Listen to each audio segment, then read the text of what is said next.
السلام علیکم، آپ دیکھ رہے ہیں کے نیوز چینل۔ خبر شامل کرتے ہیں ساہیوال سے۔ District traffic officer Sahiwal doctor Asif Kamal احکامات پر عمل کرتے ہوئے جس طرح روزانہ کی بنیاد پر مختلف تعلیمی اور فنی بنیادوں پر مختلف تعلیمی اور فنی اداروں کے سربراہان سے میٹنگز کا سلسلہ جاری ہے تاکہ وہ بھی ٹریفک پولیس ساہیوال کا ساتھ دیتے ہوئے ٹریفک قوانین اور روڈ سیفٹی کو مد نظر رکھتے ہوئے طلبہ کی تربیت کر سکیں تاکہ ان کو سڑکوں پر حفاظتی اور یقینی کیا جا سکے۔ اس کے علاوہ سموگ آگاہی کو مہم کے پیش نظر رکھتے ہوئے طلبہ کو حادثات سے محفوظ رکھنے کے لیے احتیاطی تدابیر بھی بتائی جا رہی ہیں۔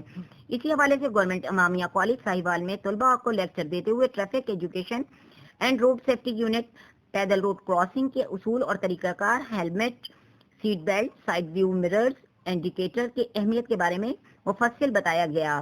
طلبہ کو دوران ڈرائیونگ موبائل فون کو استعمال کرنے سے منع کیا گیا ہے اور لائن اور لین کی پابندی کو ملحوظ خاطر رکھتے ہوئے ڈرائیونگ کرنے کی ہدایات بھی جاری کی گئیں۔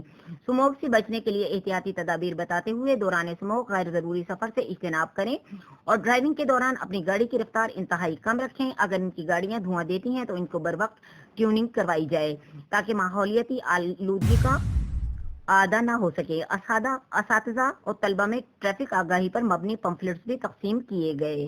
آپ جیسے کہ جانتے ہیں کہ موٹر سائیکل جو آپ زیادہ تر آپ میں کون سے ہے جو موٹر سائیکل استعمال کرتے ہیں؟ ذرا ہاتھ کھڑا کریں۔ چیف ٹریفک آفیسر کی طرف سے حاضر ہوئے ہیں، آپ کو کچھ موٹر سائیکل استعمال کرتے وقت کوئی قوانین ہے ٹریفک وہ بتائے۔ میں آپ کو ہیلمٹ کے بارے میں بتاتا ہوں، اس کی افادیت، جیسا کہ ہماری باڈی کا سب سے نازک اور حساس